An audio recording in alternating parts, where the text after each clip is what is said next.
अब इम्पोर्टेंट ये है कि वीडियो की इन्फॉर्मेशन सभी एज के लोगों को समझे, इसीलिए स्टेप बाय स्टेप सीखना बहुत जरूरी है। इस वीडियो में हम सभी पॉइंट को कवर करेंगे, जैसे आईपीओ क्या होता है, शेयर मार्केट क्या है, स्टॉक एक्सचेंज क्या है, सेबी कौन है, शेयर खरीदने के लिए क्या करना है, शेयर बेचने के लिए क्या करना है, स्टॉक मार्केट में क्या जोखिम हो सकते हैं। मैं जानता हूँ मेरे व्यूवर्स बहुत समझदार हैं, इसलिए कुछ वर्ड्स को आपने इससे पहले भी सुना होगा। डायरेक्ट शेयर मार्केट समझने से पहले ये समझना जरूरी है कि कंपनी लिस्ट होती कैसे है। आईपीओ, इसका नाम आपने इससे पहले भी सुना होगा। आईपीओ का मतलब है इनिशियल पब्लिक ऑफरिंग। सीधे शब्दों में अगर मैं इस बात को समझाऊं, तो जब कोई प्राइवेट कंपनी पहली बार जनता को अपने शेयर बेचती है तो उसको आईपीओ बोलते हैं। और एग्जांपल देके समझाऊं, मान लो आपके पास एक छोटा सा बिजनेस है और आपको उसे बढ़ाने के लिए बहुत सारा पैसा चाहिए, तो आप क्या करोगे? आप अपने दोस्तों से, रिश्तेदारों से पैसे मांग सकते हो। लेकिन अगर आपको बहुत ज्यादा पैसा चाहिए तो आप क्या करोगे? यही पर आईपीओ काम आता है। जब आपका बिजनेस अच्छा चल रहा होता है और आप उसे और बड़ा बनाना चाहते हो, तो आप आईपीओ के जरिए जनता से पैसे जुटा सकते हो। आप अपने बिजनेस के कुछ हिस्से यानी शेयर जनता को बेच सकते हो और बदले में पैसे ले सकते हो। अब इसके क्या फायदे हैं?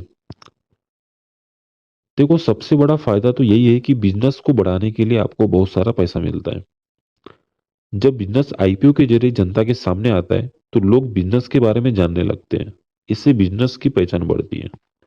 जब लोग बिजनेस में पैसे लगाते हैं तो इसका मतलब ये है कि उन्हें आपके बिजनेस पर भरोसा है। आईपीओ में निवेश करना जोखिम भरा हो सकता है।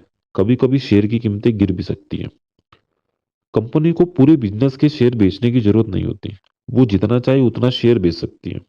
तो सीधी बात, सिंपल सी ये है कि आईपीओ एक तरीका है जिससे प्राइवेट कंपनियां जनता से पैसे जुटाकर अपने बिजनेस को बढ़ा सकती है। उम्मीद है आपको ये इन्फॉर्मेशन समझ में आई। स्टॉक मार्केट क्या है? जब आप शेयर खरीदते हैं तो आप उस कंपनी के मालिक बन जाते हैं, भले ही थोड़ी के लिए। अगर कंपनी का प्रदर्शन अच्छा होता है और मुनाफा कमाती है तो आपके शेयरों की कीमत बढ़ जाती है।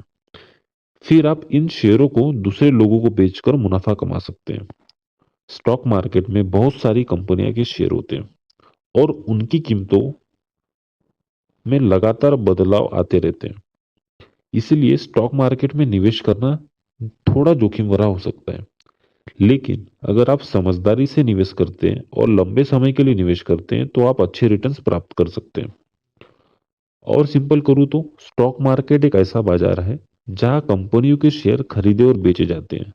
ये एक ऐसा प्लेटफॉर्म है जहां इन्वेस्टर यानी आप कंपनियों में निवेश कर सकते हो। स्टॉक एक्सचेंज क्या है? सरल शब्दों में और सिंपल भाषा में अगर मैं आपको समझाऊं तो स्टॉक एक्सचेंज एक ऐसा बाजार है जहां शेयरों की खरीदी बिक्री होती है। ये एक ऐसा मंच है जहां कंपनियां अपने शेयर बेचकर पैसे जुटाती है। इन्वेस्टर यहाँ कंपनियों के शेयर खरीदकर पैसे लगा सकते हैं और मुनाफा कमा सकते हैं। भारत में दो स्टॉक एक्सचेंज है। बॉम्बे स्टॉक एक्सचेंज यानी बीएसई भारत का सबसे पुराना स्टॉक एक्सचेंज है। National stock exchange NSE Bharat का सबसे बड़ा स्टॉक एक्सचेंज है। ध्यान दें, स्टॉक मार्केट में निवेश जोखिम भरा हो सकता है। निवेश करने से पहले आपको अच्छी तरह से रिसर्च करना चाहिए और जोखिम को समझना चाहिए। इन एक्सचेंज को सेबी कंट्रोल करती है। अब सवाल यह है कि सेबी कौन है और क्या है? सेबी का मतलब है security and exchange board of India. सरल शब्द में मैं और समझाता हूँ। सेबी भारत में शेयर बाजार को नियंत्रित करने वाली एक सरकारी संस्था है। ये सुनिश्चित करती है कि शेयर बाजार में निवेशकों का जो पैसा है वो सुरक्षित रहे और कोई भी और किसी भी तरीके की धोखाधड़ी ना हो। सेबी नियम बनाता है और उनका पालन करवाता है ताकि शेयर बाजार सही तरीके से काम करे। सेबी की क्या इंपॉर्टेंट काम है?